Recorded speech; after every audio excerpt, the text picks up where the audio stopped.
não ardia porventura em nossos corações quando Ele falou conosco aquele dia? E quando chegaram em Jerusalém, contaram para os discípulos: nós vimos o Mestre. E eles perguntaram onde Ele está. Aonde Ele está não sabemos dizer. Só sabemos dizer: Ele passou em casa. Jesus ressuscitou. Jesus ressuscitou. Ele passou em casa. Jesus ressuscitou. Jesus ressuscitou. Ele passou em casa.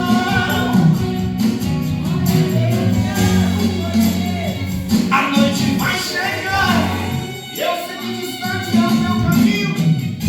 É muito perigoso prosseguir sozinho, mas nem imaginava o que estavam falando. O próprio Senhor foi no partir do pão. Quando melhorou que eles perceberam, enquanto abriram os olhos para contemplar, já não estavam mais, mas estavam sem lugar. Jesus ressuscitou. Jesus ressuscitou. Jesus ressuscitou. Ele passou onde? Ele passou lá em casa. Jesus ressuscitou. Jesus ressuscitou. Ele passou lá em casa. Aleluia. Aleluia. Glória a Deus. Aplauda Ele.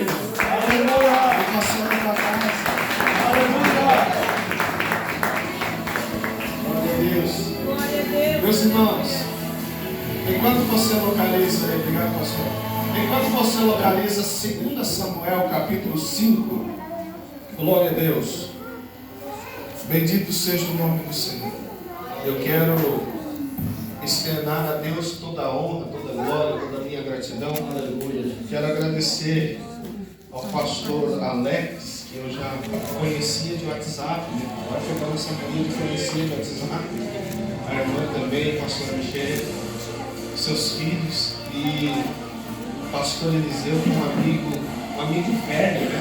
Amigo de longo, bem velho, amigo de longa data, né? E eu costumo dizer que eu e o pastor Eliseu somos muito amigos, né? Demais, né? Pastor Luciano, sua esposa também, são bênçãos na minha vida, canal de bênção. E sempre nós estamos em contato contigo, sempre estamos ali mandando mensagem um para o outro e desejando bênçãos de Deus para ambas as famílias. Meus irmãos, eu estou com a voz bastante rouca, né? Vocês viram que eu quase não alcancei as notas de louvor, ele é alto e tem nome, e aí a voz já não está tão boa. Por que isso? Porque quem é pregador sabe que para pregar a gente usa muita voz, porque é muita palavra, né? Então, às vezes, para a gente cantar e pregar, a voz vai ficando dificultada, né? E eu estou pregando desde domingo passado, sem parar, irmãos, né? Desde domingo passado, todo dia. Então, é difícil, né? Eu falei para minha esposa: se você quiser ter um momento comigo, me acompanhe nas pregações, porque não tem jeito, né? E ontem ela já foi comigo no congresso e hoje viemos para cá. E eu só tenho a agradecer a Deus pela família que tenho, minha esposa, minhas filhas, que são bênçãos na minha vida. Os irmãos acharam 2 Samuel capítulo 5? Amém? Amém. Aleluia. O versículo 17 está escrito assim: ouvindo, pois, os filisteus que haviam ungido Davi sobre Israel, todos os filisteus subiram em busca de Davi. E quando ouvindo, Davi desceu à fortaleza. E os filisteus vieram e se estenderam pelo vale do Refaim. Davi consultou o Senhor, dizendo: subirei contra os filisteus? Entregar-nos-á nas minhas mãos? E disse o Senhor a Davi: sobe, porque certamente entregarei os filisteus nas tuas mãos. Aleluia. Amém? Amém. Você pode tomar seu assento, louvando o nome do Senhor. Glória a Deus, aleluia. Meus irmãos, nós... Pode aplaudir, irmão. Pode.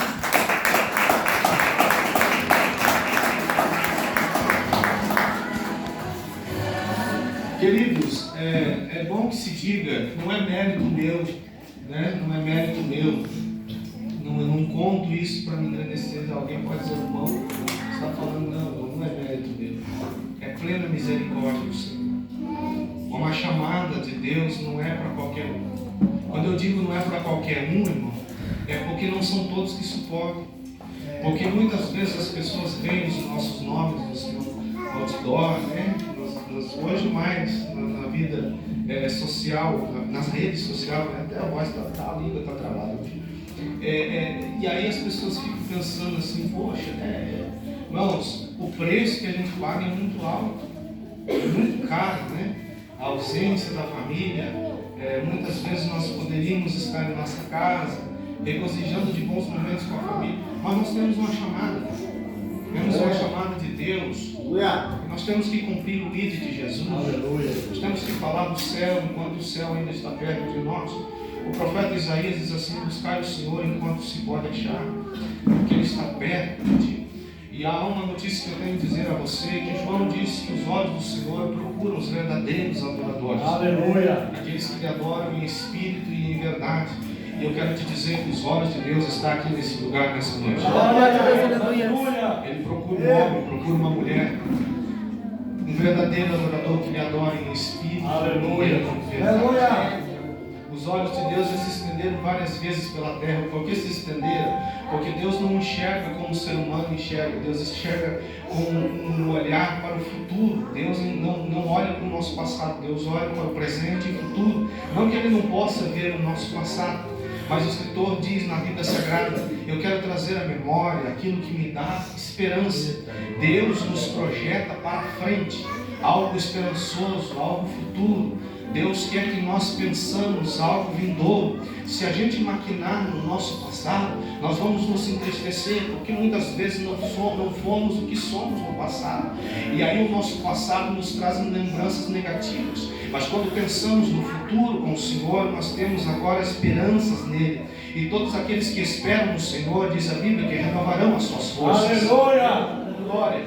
Então, irmãos, nós estamos aqui prestes diante de um texto ao qual foi escrito há milhares de centenas de anos atrás por um salmista, por alguém, por um profeta. Samuel escreveu os seus 2 livros falando da monarquia, enquanto outros falavam dos livros poéticos e também dos históricos. Samuel frisa falar do reinado de Israel. E quando ele está falando do reinado de Israel, ele relata algo que me chama muito a atenção, porque anteriormente o rei de Israel era o próprio Deus. Deus regia a nação de Israel através do profeta Samuel. Deus ordenava e Samuel cumpria juntamente com o povo. Então Samuel não era só um profeta, mas ele trabalhava como se fosse um sacerdote do Senhor. Já que Elias era um profeta do fogo, Samuel era um profeta das intercessões, porque intercedia pelo povo. E também Samuel era um profeta porque ele tinha uma chamada de Deus para profetizar sobre Israel aquilo que o Senhor ordenara falar sobre a sua boca. Então, quando este povo começa a se voltar contra Deus, o Senhor fala diretamente com Samuel, dizendo: Samuel, o povo não rejeitou você, eles rejeitaram a mim. E o povo clamava por um rei físico, alguém que eles pudessem tocar. Olhe para cá, irmão, senão você vai perder essa palavra. Eles queriam um rei físico, eles queriam um ser humano que pudesse andar com eles nas batalhas, que pudesse abraçar, que pudesse estar junto. Mas Deus não era tocável, Deus não era palpável.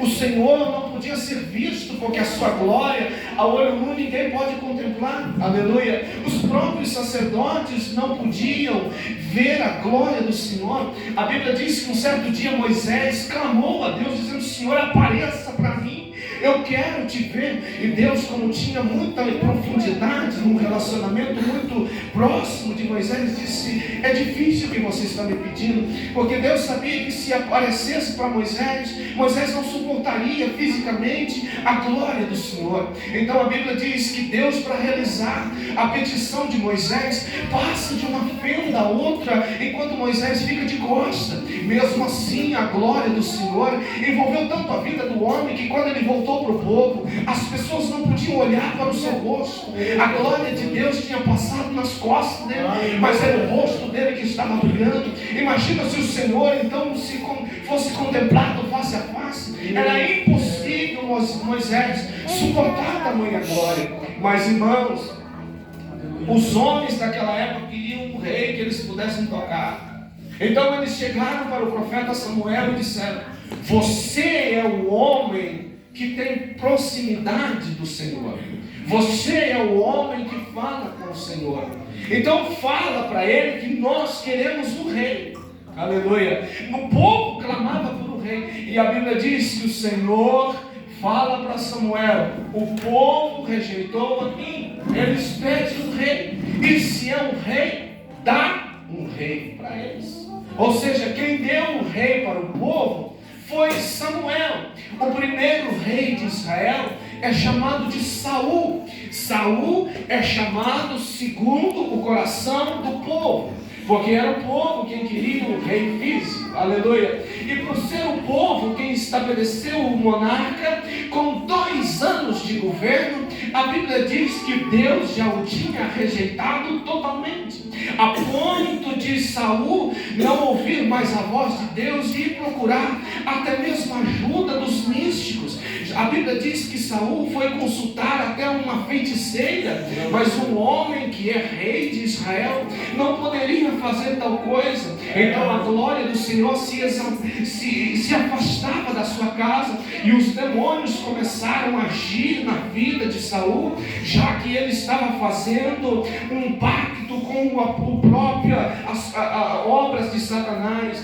Então a Bíblia diz, irmãos, que Deus agora fala para Samuel: eu não aceito mais sacrifícios em prol de Saul, porque eu já tenho rejeitado totalmente. Sabendo que ele era rejeitado, Deus começa então agora a dar vontade de Deus, segundo o coração de Deus. Deus começa a procurar alguém já para substituir Saul. Ei, mas Saul ainda estava no trono. Veja, irmãos, que eu comecei essa mensagem dizendo que Deus olha sempre para o futuro. Nós temos a mentalidade de hoje, mas Deus já está planejando o seu futuro para daqui 10 anos, para daqui 20 anos. Você será outra pessoa no futuro, porque quem está planejando o seu futuro é aquele que tem domínio sobre ele. Aleluia, bendito seja o nome do Senhor. Então Deus já estava capacitando alguém para substituir Saul, mesmo Saul ainda estando no trono. E como é que capacita alguém para ser chamado por Deus? Não é diferente a sua chamada, porém a prática, a escola é totalmente diferente, porque Deus, antes de levantar alguém, Ele humilha primeiro, Ele coloca num lugar onde as pessoas se sentem humilhadas. Antes de Deus levantar alguém, Ele faz a pessoa ser fiel no pouco, para depois exaltar no muito. Aleluia. Porque quem nunca passou no deserto não sabe o valor de um copo de água. Irmão, se você soubesse quantos desertos tivemos que passar para estarmos hoje regozijando na presença de Deus. Aleluia. O valor das coisas só é dado quando você aprende aprende a valorizar. Aleluia. E lá no pasto existia um jovenzinho, ainda de gentil aspecto, um menino de Israel, e alguns dizem que ele era filho bastardo de Jessé, e por isso era repudiado até mesmo dos irmãos, e os irmãos não deixavam ele sentar na mesa, porque ele era filho de um relacionamento extraconjugal de seu pai. Então ele era meio irmão de Samar, ele era meio irmão de Eliabe, e meio irmão só tinha uma profissão dentro da casa do pai: pastorear ovelha, que era um cargo de humilhação. Pastorear ovelha naquela época era como se condenasse o filho. Irmãos, era um cargo de vergonha. Todos queriam servir o exército de Israel, mas Jessé coloca Davi para pastorear ovelhas. E ainda, irmãos, dizem os pregadores, o grande rebanho. Não, irmão, o rebanho de Davi era pequeno, era poucas ovelhas. Veja que quando ele sobe para ter com Eliabe, Eliabe diz: ei Davi, com quem você deixou as tuas poucas ovelhas? Era um rebanho pequeno que o menino tinha. Mesmo assim, sendo um rebanho minúsculo, a Bíblia diz que Davi não arredava o pé no pasto, não deixava as suas ovelhas sozinhas. E lá no pasto, Davi já começa a viver na dependência de Deus. Como é que vive na dependência de Deus? Quando nós não sabemos o que fazer, aí nós temos que aprender a viver na dependência do Senhor. Mas Davi não sabia o que fazer, sim, com as ovelhas, sim, até o dia que a Bíblia diz que apareceu um urso para tragar uma das suas ovelhas. E eu imagino Davi dizendo: o meu rebanho já é pequeno, se um urso vir hoje comer uma ovelha, amanhã ele vai voltar de novo, e depois da manhã de novo. Eu tenho que fazer alguma coisa, eu não vou deixar de pegar nem a primeira ovelha. E diz a Bíblia que Davi partiu para cima do urso com toda a força, com toda a garra, mas era só um garoto, era só um menino. Eu fui pesquisar, irmão, um urso adulto tem a força de 50 homens, pode derrotá-los em poucos minutos, 50 homens. Então me diga como é que pode um menino de franzino, de gentil aspecto, ruivinho, franzininho, que os irmãos xingavam, ele abaixava a cabeça, mas agora ele tem autoridade para rasgar um urso no meio com as mãos. Ei, irmão, entenda algo que vem do céu. Quando você decide fazer alguma coisa, é Deus quem entra, é Deus que te dá força.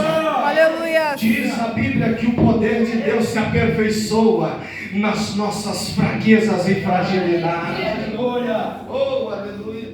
Irmão, mas isso é o limite de Davi. Ele passou por isso, sim, mas ele mesmo relata que no outro dia veio um leão.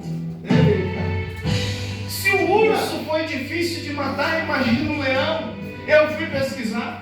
Um leão tem o poder de mais de 90 homens. Oh, aleluia. E com poucas patadas e garradas ele pode derrotar mais de 150 pessoas com cerca de 20 minutos. Um leão pode derrubar um búfalo de 3 toneladas. Mas um menino lá no pasto, franzino, aleluia, pequenininho, partiu para cima do leão. Que diz a Bíblia que o leão foi despedaçado. Aleluia. Talvez você esteja dizendo assim: mas como é que pode isso acontecer? Eu estou pregando aqui sobre milagres. E quando nós falamos de milagre, nós achamos que milagre é só no físico. Não, irmãos. Existem milagres que estão acontecendo desde o dia que você nasceu. O seu milagre foi gerado junto com você. Não entendi, irmão? Deixa que eu te explico. Todas as vezes que você precisar matar um leão por dia, parte para cima dele, porque Deus está contigo e isto é milagre.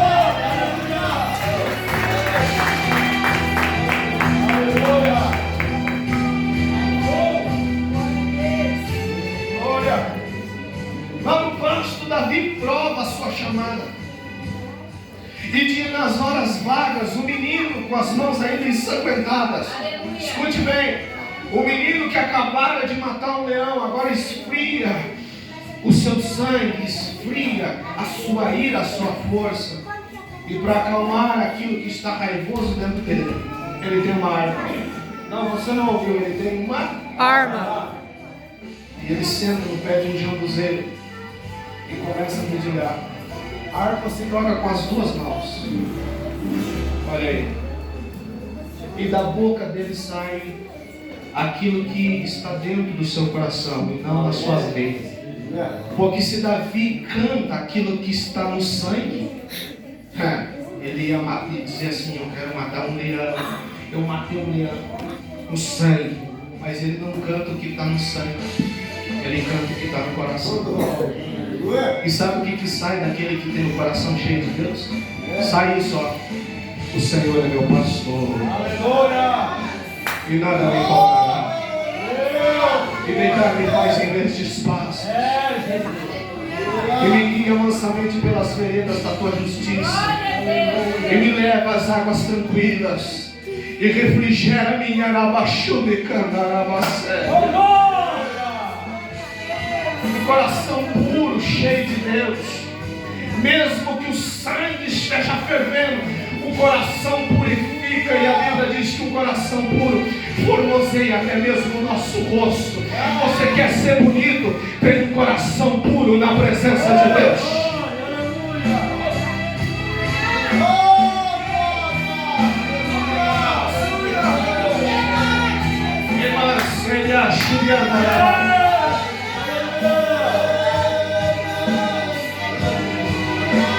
Existem muitas pessoas que gastam milhões para esticar o rosto, com procedimentos cirúrgicos.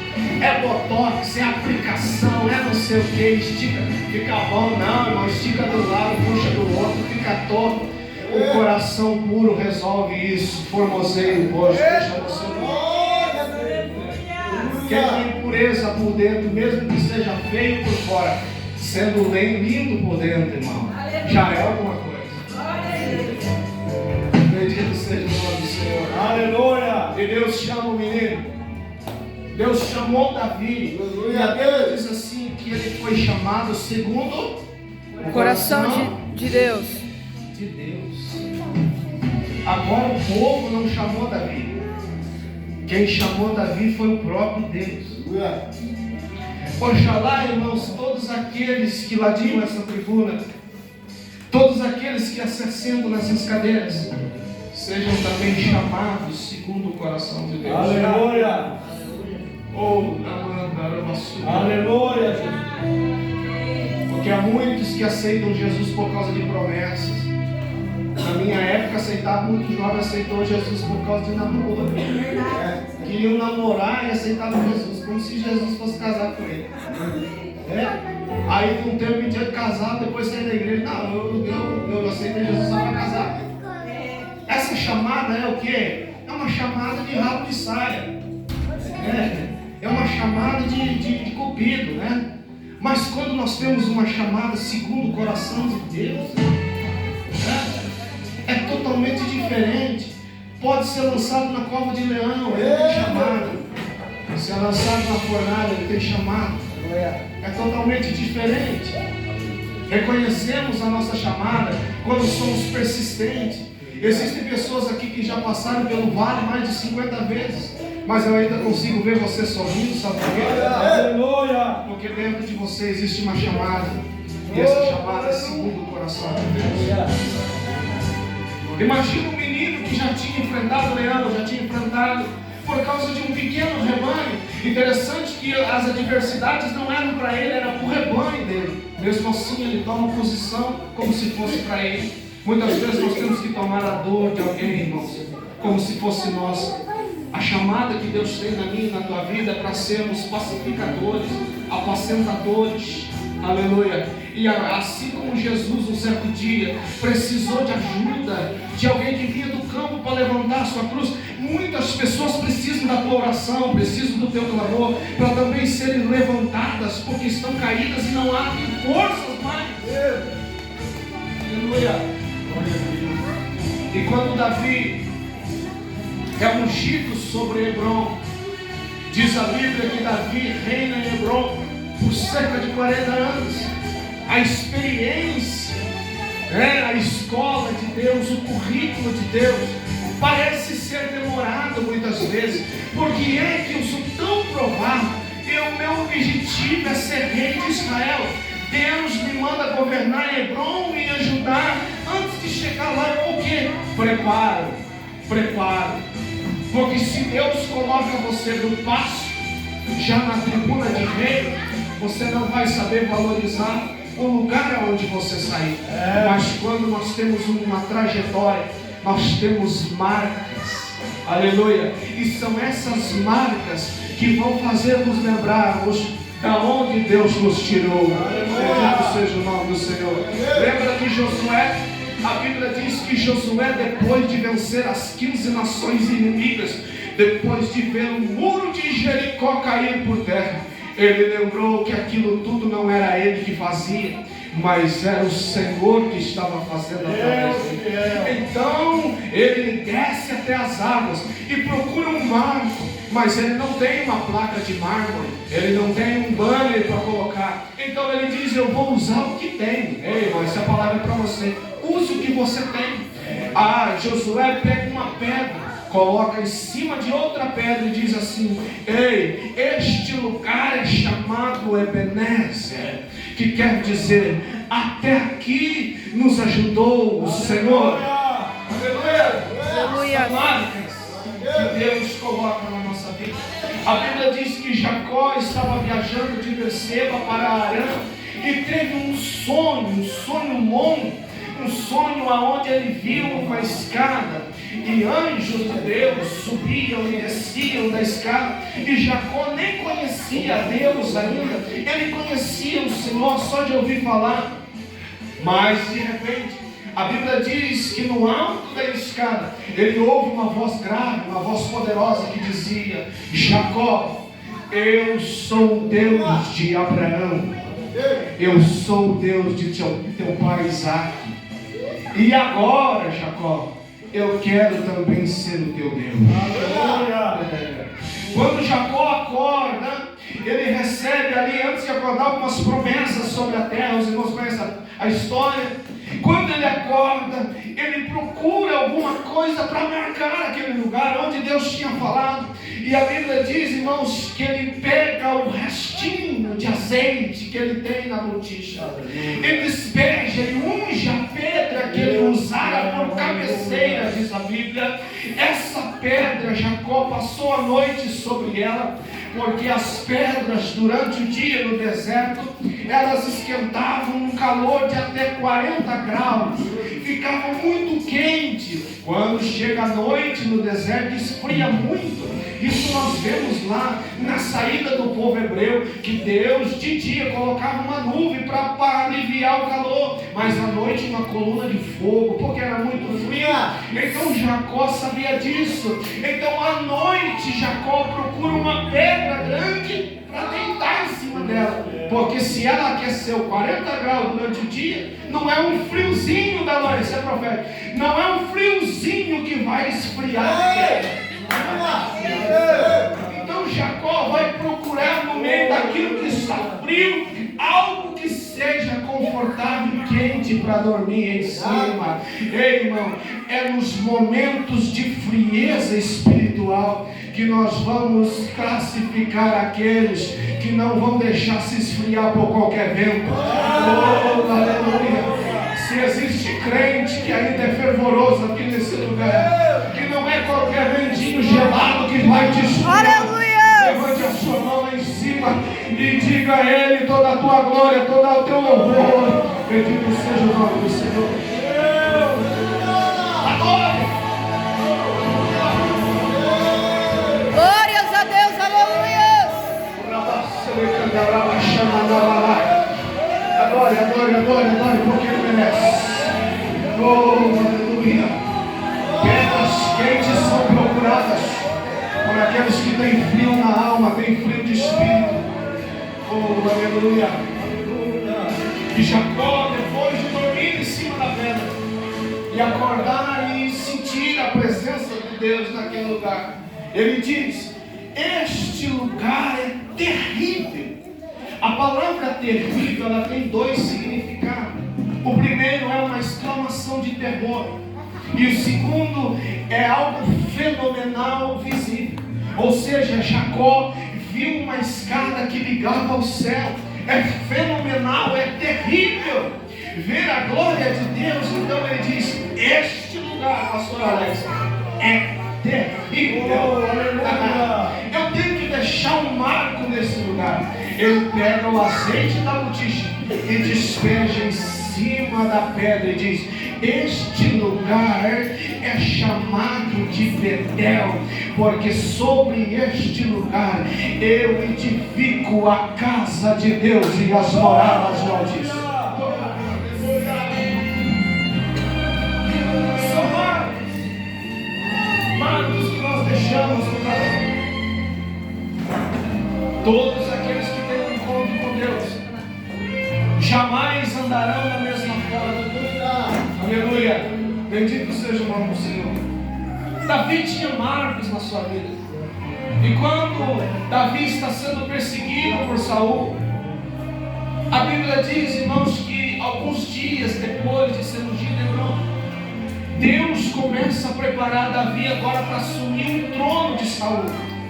E para que ele pudesse aprender a governar todo aquele reinado, que aquele que saiu de um rebanho de pequenas ovelhas, poucas ovelhas, agora vai governar uma das maiores nações do mundo antigo. Os hebreus classificados naquela época de um censo, eles eram mais de 20 milhões de pessoas. Oh meu Deus! Um menino que apacentava poucas ovelhas vai ser ungido agora rei sobre uma das maiores nações do mundo.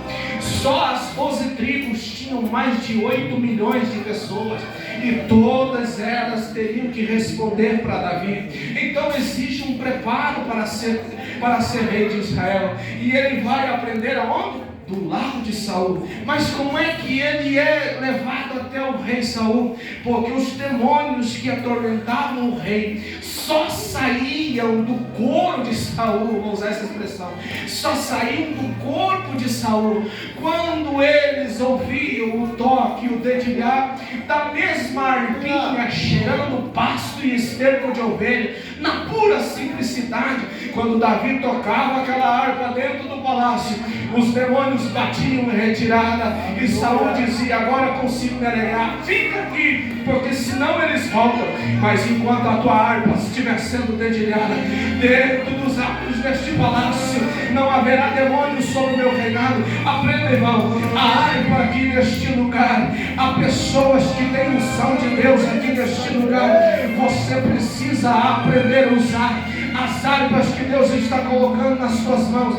Diz a Bíblia que no cativeiro babilônico, no Salmo 137, o povo da Babilônia disseram assim: nós colocamos as nossas harpas sobre o salgueiro, e os nossos inimigos nos diziam assim, aqueles que nos levaram para a Babilônia: cante alguma coisa, um cântico de Sião, porque nós estamos tristes. Como nós vamos cantar em terra estranha? Nós não podemos entoar um cântico longe de Sião. Ei, irmão, aprenda algo aqui. É na tristeza tua e naqueles que estão tristes que eles vão dizer: cante alguma coisa, fale alguma coisa, diga alguma coisa. Porque se você está triste, imagina eu preciso que você se alegre, porque se você se alegrar, certamente eu também me alegrarei. Bendito seja o nome do Senhor. E Deus mandou dizer para alguém aqui nessa noite: tira essa harpa do salgueiro, meu servo, tira essa harpa do salgueiro e começa a louvar, começa a me adorar, começa a falar de mim, porque a harpa que eu te dei não é para ficar cheio de poeira no prego,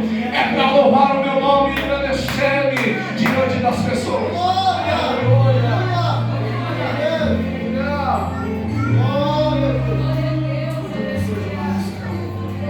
Meu Deus, aleluia. Quando Davi está dentro do templo, mas um certo dia chega a notícia para Israel que tem um gigante que está no vale. Quem é o gigante? Golias. Golias, um homem de 3 metros de altura. Só a lança dele pesava 32 ciclos, mais de 40 quilos. Só o escudo que ele trazia no braço pesava mais de 120 quilos. O exército de Saul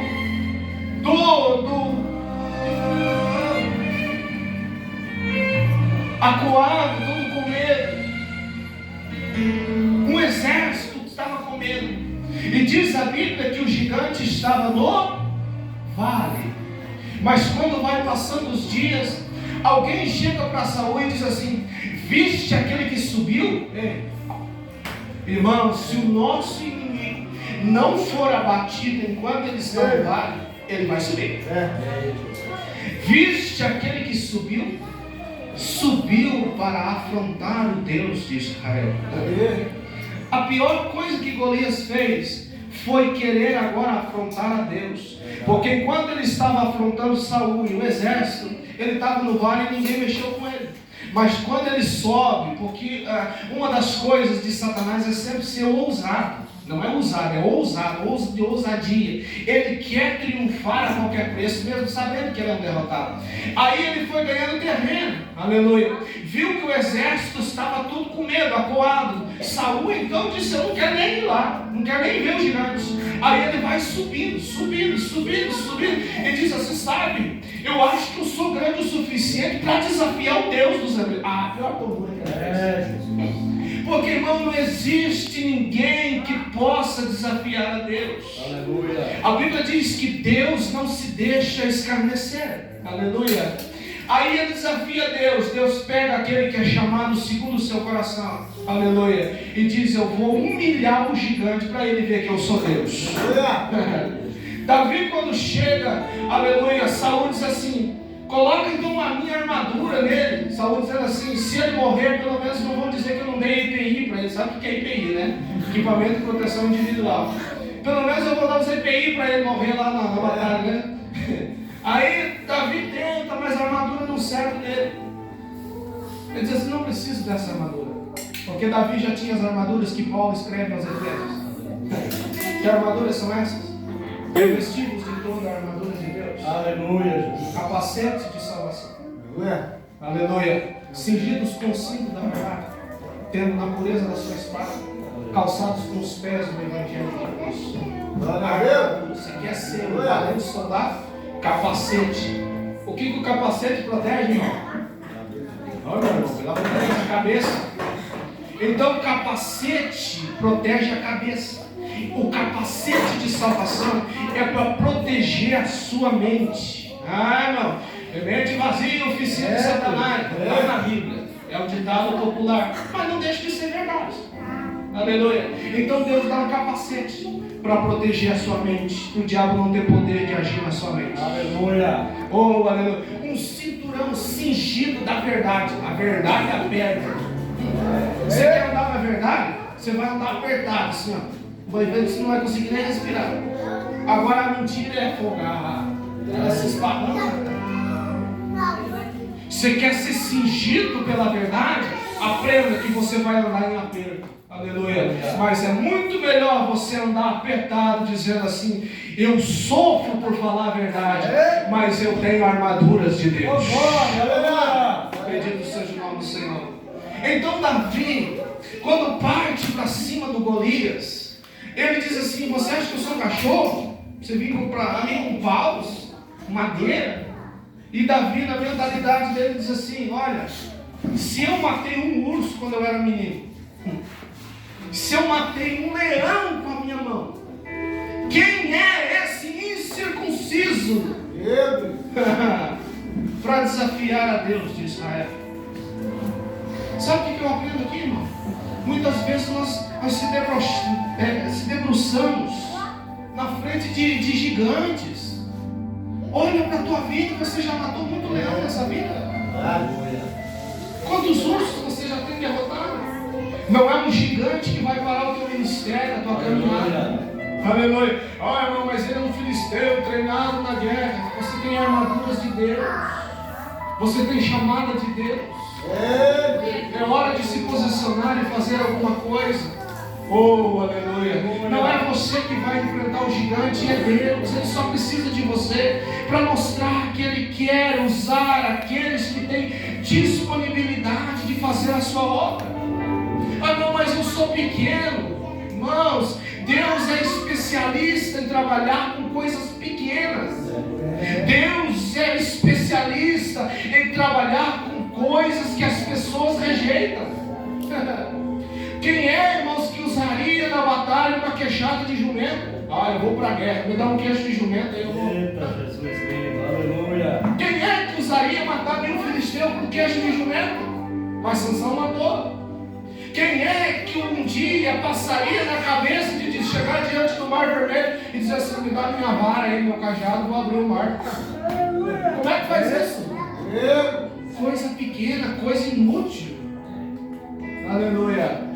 Como é que alguém pode curar enfermos com lenço? Mas Paulo fazia isso. Jesus.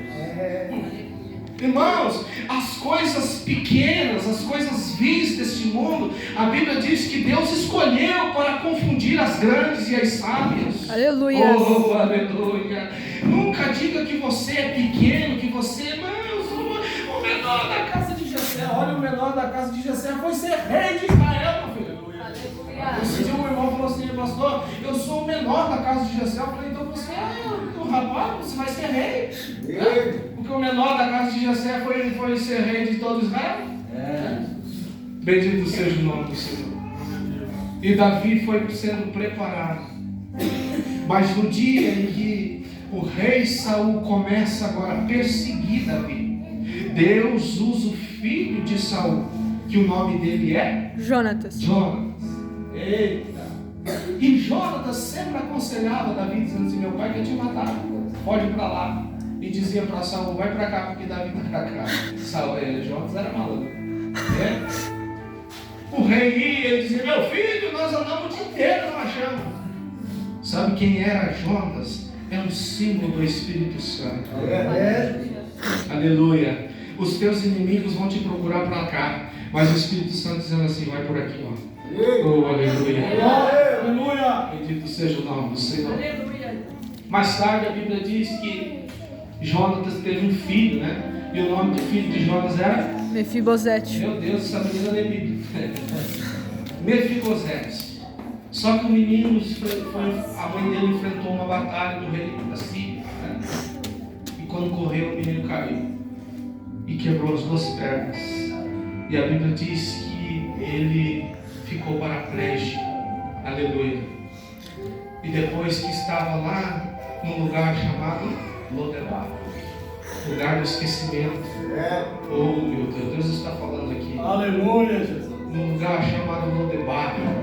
Muita gente está nesse lugar, no anonimato. Parece que ninguém te enxerga mais. Oh, aleluia.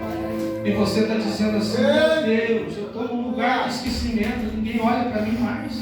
Ninguém mais me chama para cantar, ninguém me chama para pregar. É o tempo de Deus. Sabe por quê?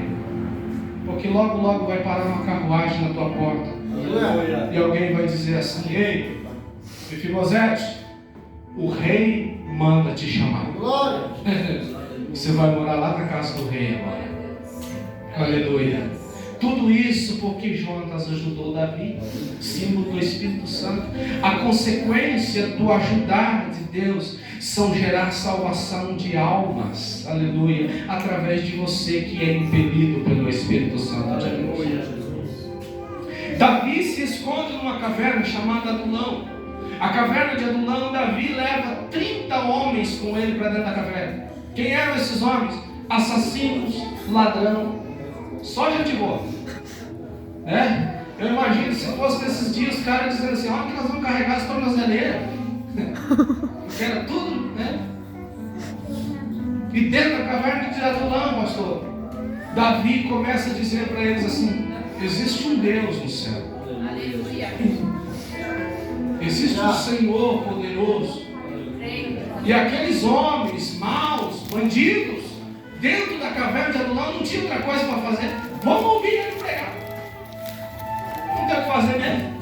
Só que quando Davi está prestes a sair da caverna de Adulão, eles disseram assim, se você sai da caverna, a gente vai com você. E tem mais. Quando a gente estiver com você, ninguém nos tira de perto.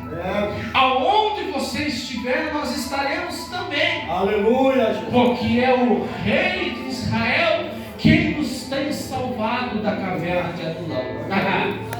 Ei, irmão, Davi é um tipo de Cristo. aquele que te resgatou, aleluia, da má fama, de um nome sujo, de uma vida perversa, te tirou da caverna de Adulão, te colocou dentro do palácio junto com os reis e te disse: agora vocês serão os meus soldados. Aleluia. Oh, aleluia. E toda a ficha criminal de vocês eu vou rasgar. E a partir de hoje vocês serão os meus homens. Aonde eu estiver, vocês estarão também. Aleluia. Glória. E a Bíblia diz, irmãos, que no dia em que Davi foi ungido rei de Israel, que é o texto que nós lemos, no dia em que ele foi ungido rei sobre todo Israel, os filisteus que estavam tranquilos, sossegados, eles disseram assim: nós precisamos combater com Israel. Só de ouvir que Davi tinha sido ungido rei, eles já quiseram fazer uma guerra. Irmãos, quando chegar a notícia da unção que Deus quer colocar nas nossas vidas, certamente muitos inimigos se levantarão. O apóstolo Paulo diz assim, que existe para nós uma porta grande e eficaz, mas muitos são os inimigos. Deus. Aleluia. Bendito seja o nome do Senhor. Aleluia. Então Davi faz o que outros reis não fizeram. Davi, na hora em que ele sabe que ele tem inimigos, ele corre imediatamente para falar com Deus. Aleluia.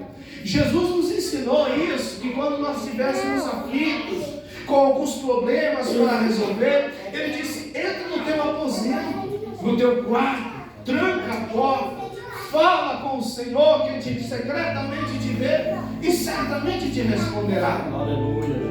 Sabendo disso, a Bíblia diz que Davi, quando ouviu que o exército dos filisteus queria guerrear com ele, Davi não tinha provocado o exército, apenas porque eles souberam que agora tinha um ungido em Israel. Oh, aleluia. Aí eles quiseram já fazer guerra. Davi disse: eu vou para Fortaleza. Ei, irmão, capital do Ceará. Não. Fortaleza é um lugar de descanso. É um lugar aonde tem proteção de muros altos. É chamado de Fortaleza. Então ele foi para esse lugar, na torre da fortaleza. E lá dentro da torre, só ele e Deus. Ele dobra o seu joelho e diz: Senhor, se eu for para essa batalha, o Senhor entrega os meus inimigos nas minhas mãos. Irmão, muitas vezes nós queremos enfrentar as batalhas somente na força. Lembre-se, todos nós temos uma fortaleza. Aleluia. Aleluia. Olha o que os Salmos 46 diz assim. Aleluia. O Senhor dos exércitos está conosco. Aleluia. O Deus de Jacó é o nosso refúgio e fortaleza. Você quer, irmãos, enfrentar tuas lutas? Você quer bater de frente, aleluia, e ter êxito nas tuas batalhas? Todas as vezes que você precisar ir para uma guerra, que eu digo guerra, não é a da Ucrânia, eu estou falando de uma guerra espiritual. Porque na guerra espiritual todos nós temos. A Bíblia generaliza, diz assim: a nossa batalha, a nossa guerra não é contra a carne e o sangue, não é contra o teu irmão. A nossa batalha é contra os principados das trevas. Mas todas as vezes que nós formos para essa guerra, procure um lugar chamado Fortaleza. Se refugie lá e busque o Senhor e diga: o Senhor me dá a vitória, Senhor. Então a Bíblia diz que Davi parte para a batalha. Eu estou encerrando. Davi parte para a batalha. Oh, aleluia. No vale de Refaim o exército se estende, mas ele tem 30 homens que são fiéis a ele, que ele trouxe da caverna de Adulão, e também um exército que ele acompanha. Mas a Bíblia diz que 200.000 homens, quando viram o exército dos filisteus descendo, disseram: a gente guerrear com eles? Não, a gente vai embora. E a Bíblia diz que 200.000 homens voltaram embora. 200.000 homens. O exército dos filisteus disseram: agora ficou fácil derrotar Davi. Ele só tem 30 homens. Só que cada um deles, Eliezer, Abiesai, Aitofel, cada um deles foi treinado pelo próprio rei para matar 1000 filisteus. Então Davi não tem um exército de 30 homens, ele tem um exército de 30.000. Talvez você olhe para o conjunto da igreja e você vê 4 irmãs cantando, 5 irmãos cantando, um grupo de varões tem 3 irmãos, e você diz, são poucos os irmãos que estão conosco. Ei, irmão, você não sabe que cada um deles é treinado para derrotar 1000 filisteus. São poucos, mas têm experiência de batalha. Oh, glória a Deus. Não adianta ter um exército grandioso, não ter experiência de batalha. Aleluia. Bendito seja o nome do Senhor. Então, com esses homens, a Bíblia diz que Davi vai para o vale, mas ainda para surpreender o inimigo, um deles se destaca e diz: ei, deixa eu batalhar com eles sozinho. Deixa que eu vença sozinhos. O trabalhar de Deus é assim. Deus não precisa de muita gente. Deus só precisa de alguém que queira fazer a sua vontade. Aleluia. O nome desse homem é chamado de Eliezer. Eliezer disse: eu batalho com eles sozinho. Aleluia. A Bíblia diz que ele guerreou com eles a ponto da espada cravar na sua mão. E eu imagino que depois da batalha, Davi disse para eles: pode soltar a espada agora, mas eu não consigo. A mão ficou atrofiada de tanta força que ele fez. E a Bíblia diz que depois que Eliezer derrotou o exército dos filisteus, aí os 200.000 voltaram. Aleluia. Eles voltaram por causa dos despojos da guerra. O que são despojos? São bens pessoais dos soldados mortos. Aleluia. Os soldados costumavam levar muitas coisas para a batalha. Aí quando o exército está tomado, os 200.000 voltam. Mas Davi dá uma ordem dizendo assim: pode pegar objetos, mas o ouro e a prata vai tudo para Eliezer. Porque hoje Deus triunfou, aleluia, sobre o exército dos filisteus através da sua espada planejada. Bendito seja o nome do Senhor. Você quer ser vitorioso, irmãos? Faça a vontade de Deus, surpreenda o inimigo. Não se deixe abater por qualquer luta, por qualquer número de soldados. Lembre-se, você tem uma chamada de Deus. Bendito seja o nome do Senhor. A arca de Deus, que tinha sido tomada pelos próprios filisteus, estava no acampamento dos filisteus, a domínio deles. Oh glória! O sacerdote de Israel, chamado Eli, um homem covarde, aleluia, o qual entrou em uma forma tão perversa que chegou a combater com poucas palavras seus filhos, mas Hofni e Finéias blasfemaram do altar do Senhor.